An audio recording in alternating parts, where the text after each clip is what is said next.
Je m'appelle Juliette. Je m'appelle Orly Bataillon. Je m'appelle Eleni. Bonjour et bienvenue dans ce nouvel épisode des Liens qui soignent, un podcast du groupe associatif ACPPA qui part à la rencontre de ces métiers et parcours porteurs de sens dans le monde médico-social.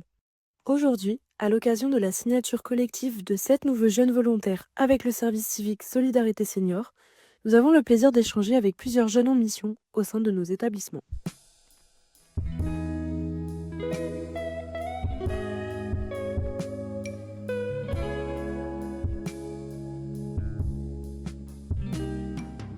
Le programme SC2S, lancé en 2021, réunit des partenaires tels que le ministère chargé de l'autonomie, le secrétariat d'État chargé de la jeunesse et de l'engagement, ainsi que des associations comme Unicité, la Croix-Rouge ou encore les Petits Frères des Pauvres. L'objectif est de mobiliser les jeunes en service civique pour soutenir les seniors en créant des liens intergénérationnels et en luttant contre la perte d'autonomie. Depuis 2021, le groupe ACPPA participe à cette initiative en accueillant des jeunes volontaires dans ses établissements.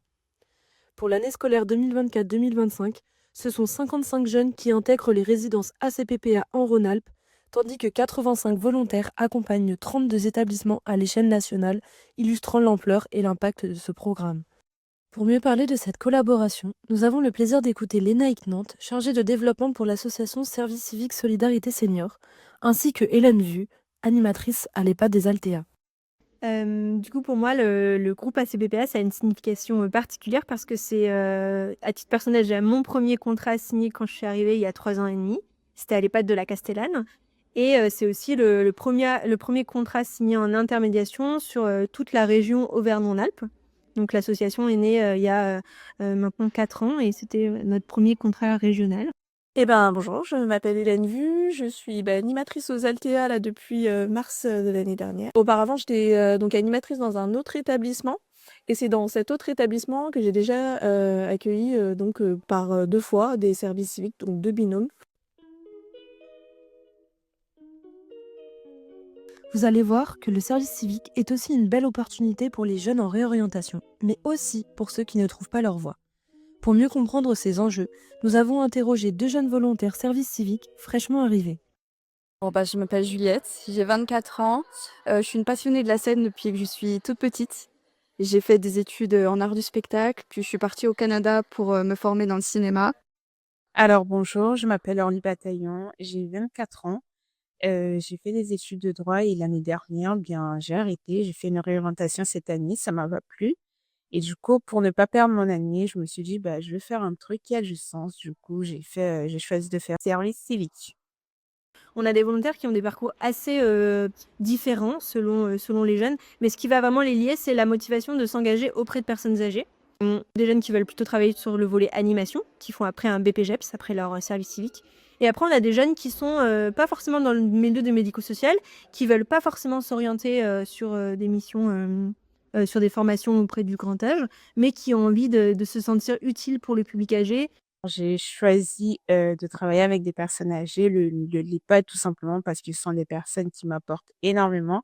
J'ai déjà eu à travailler avec eux pendant mes études et voilà, j'ai juste choisi euh, la connaissance parce qu'ils apportent énormément. Depuis l'année dernière, je me cherche un peu, j'ai essayé le cinéma, ça n'a pas marché comme je le voulais. Donc j'ai essayé de me rapprocher de l'animation euh, que j'aime et puis j'ai voulu... j'ai connu le service civique, j'ai candidaté, j'ai été prise au bout de 5 jours, donc je me dis que c'est peut-être fait pour moi, donc ça va m'apporter des réponses à mes questions et voilà. On fait une mesure d'impact chaque année et notamment 40% de nos jeunes qui chaque année continuent dans le monde du médico-social, que ce soit au volet soins, au volet animation. Et la grande majorité des jeunes continuent leur formation après leur mission de service civique. Cette rencontre intergénérationnelle est une belle occasion d'échanger avec ces jeunes qui ont décidé d'œuvrer pour le bien-être et l'épanouissement de nos aînés.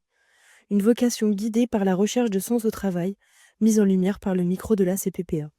Alors, les valeurs que j'associe à l'associatif, c'est que dans une association, il y a l'entraide et il y a le côté humain. C'est tout simplement ça que je recherche. Ce que j'attends, c'est tant sur le plan humain que professionnel, parce que j'ai été très proche de ma grand-mère qui est décédée il y a 10 ans. Et je l'ai accompagnée jusqu'à son dernier souffle à l'hôpital. Et ça me tenait à cœur de pouvoir rendre la fin de vie des personnes âgées plus joyeuse.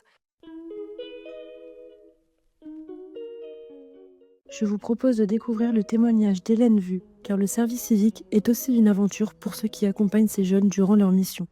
Moi, je vois les services civiques comme un soutien à la vie sociale, puisque la vie sociale, ça concerne un peu tout le monde dans l'établissement. Dans un premier temps, bon, moi, pour parler de la logistique, des bras et des jambes supplémentaires, c'est toujours une aide. Mais au-delà de ça, le lien intergénérationnel qu'on connaît tous, qui a un impact sur nos aînés. En fait, juste de voir des personnes qui sont jeunes, en pleine santé, et voilà, ça leur donne un peu, ça leur apporte de la joie. Ça les met, voilà, je sais pas, je pense que ça leur met du baume au cœur. Et donc, ça a forcément un impact dans ce genre de structure, le lien avec la jeunesse, quoi.